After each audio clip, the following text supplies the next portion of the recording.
Next part about this is section 13.3, which is public goods.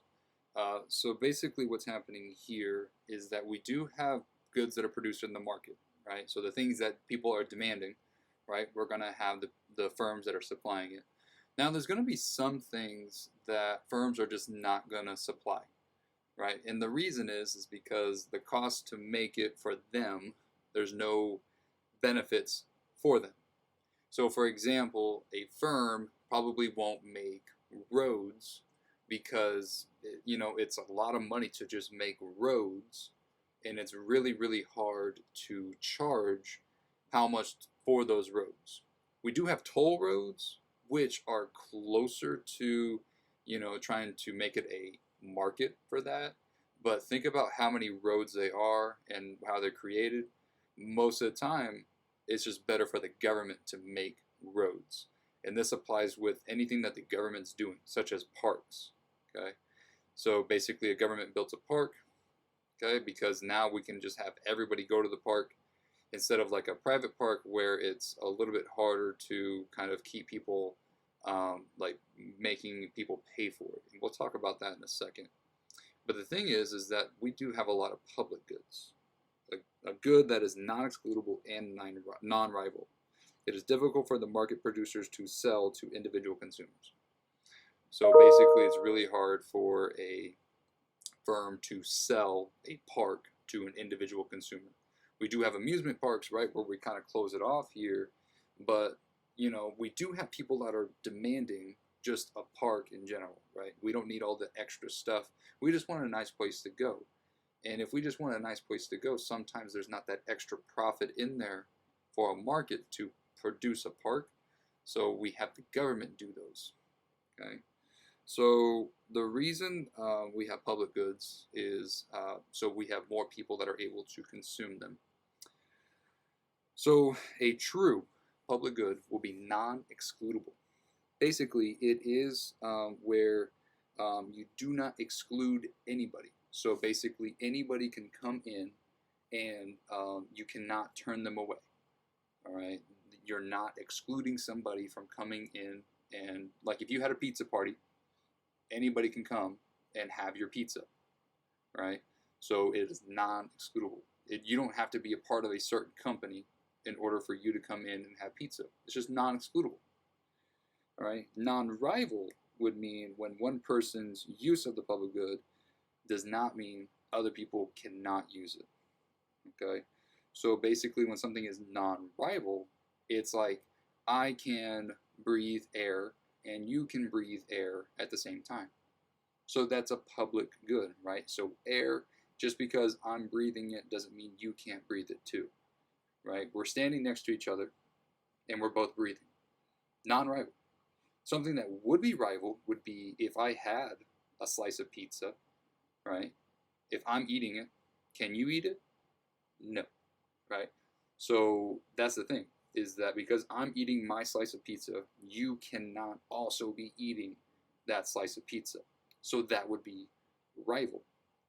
Non-rival would, be the things where like air, or it could be a thing like national defense, right?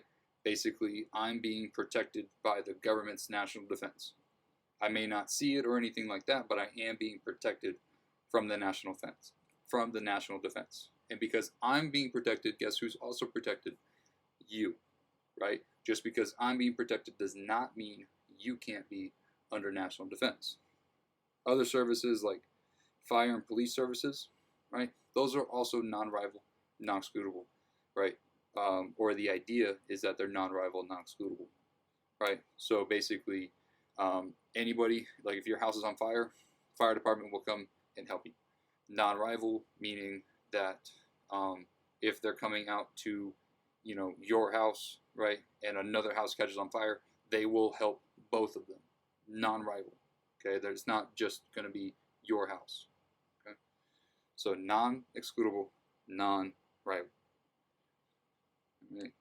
So with that in mind, let's talk about the difference between private and public, because private goods are rival and excludable. Rival meaning only one person can consume the good. So I like to use, food as an example. If I'm consuming it, you can't consume it. Okay? So that is rival. If I am eating pizza, you can't have that same slice, right? And you may be thinking like, well, what if we split that slice? You're creating a new slice, right? I mean, so like the slice that I'm eating, right? I'm currently eating. You can't eat it at the same time I am. So that's non-rival. I mean, that is rival, right? I'm consuming the pizza and you can't have it as well. Something that is excludable is consumers who do not pay are excluded from consumption. So basically, if you did not pay for this pizza, I can say no, right? Like, no, you can only have it if you pay for it. Okay, so excludable, you need to pay for it. Okay, that's how we get anything, right? Is by paying for it. Excludable. Public goods are going to be non-rival and non-excludable. Non-rival, one person consumption does not prevent another from consuming. Non-excludable goods are provided to all people, even if they don't pay for the good. So even if you didn't pay for, national defense, you are still being protected under national defense. Okay, and these are paid for with taxes. So basically, what's happening here is when somebody visits the United States, right? They're not a citizen of the United States, so they don't pay taxes for things like national defense. But while they're here, they are protected under national defense, right? They can call the police department if they're in trouble. Okay? They are non-excludable. And they didn't pay for it. Right? They're not paying their taxes to be an American citizen, however they are benefiting from those services. So that is an example of a non-excludable good. Even if you didn't pay for it, you can still consume it. All right? Like if I were to go to a city down the street and I were to go to their park, I could go to that park. Even though I don't pay taxes in that city for that park, I can still go to that park and enjoy the swings.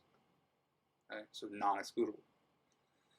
Here's a little chart that kind of breaks down the difference between something that's rival and excludable. So private goods, like pizza, rival, and excludable, right? If I'm eating it, you can't eat it, and if you don't pay for it, you're not going to get it. Something that would be non-rival but excludable would be like cable TV, right? If I'm watching TV, can you also watch TV? Yes, right? I'm not trying to block you off to where you can't see it. Because I'm consuming the TV, you can consume it as well. So non-rival. However, how did we get the TV? We had to pay for it. The only way you can get the TV is by paying for it. Something that's non-excludable but rival would be open ocean fishing, right? Anybody can go out in the ocean and fish, okay? But it is rival. Meaning, if I catch a fish that's mine, you can't have the same fish that I caught, right? So that's rival. Non-excludable meaning we can all go, but rival in the sense that if I catch that fish, you can't catch that same fish too. Something that's non-rival and non-excludable would be national defense, fire department, environmental protection, and city infrastructure, right? We can all benefit from these things, and we don't have to pay for them in the terms of like somebody else is paying for it. So if we don't pay for it, we are considered what a free rider. Free rider are those who want others to pay for the public good and then plan to use the good themselves. So basically, I don't live in a city, okay, but they have an amazing park. So I never move to that city to pay the taxes for that park. Okay, so I can go to that park, enjoy it and everything, and not pay taxes for it. So therefore, I am a free rider. Okay. The key to paying for public goods is to assure that everyone will make a contribution and we're going to prevent the free riders. It's impossible. This is done through government spending where they're going to basically just make parks, but it is impossible to exclude free riders. Non-excludable. Okay. So basically, we're trying to basically have enough taxes to pay for everything to where we're getting as many of those free riders as possible. But sometimes it's impossible to have all the free riders pay for something. The whole point of the free rider is that you are benefiting from it, but not paying for it. Okay. So in some cases, markets can produce public goods.